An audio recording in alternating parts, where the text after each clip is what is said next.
3 రోజుల క్రితం నిజామాబాద్లో సిసిఎస్ కానిస్టేబుల్ ఎంపల్లి ప్రమోద్ కుమార్ విధి నిర్వహణలో వీరమరణం పొందారు.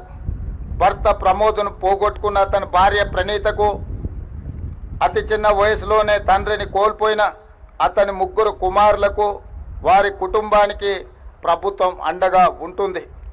వారి కుటుంబానికి 1 కోటి రూపాయల ఎక్స్ గ్రేషియా, అమరుడైన కానిస్టేబుల్ పదవి విరమణకు వచ్చే లాస్ట్ పే డ్రాన్ శాలరీతో పాటు కుటుంబ సభ్యులలో ఒకరికి ప్రభుత్వ ఉద్యోగం, 300 గజాల ఇంటి స్థలం మంజూరు రాష్ట్ర ప్రభుత్వం చేస్తుంది.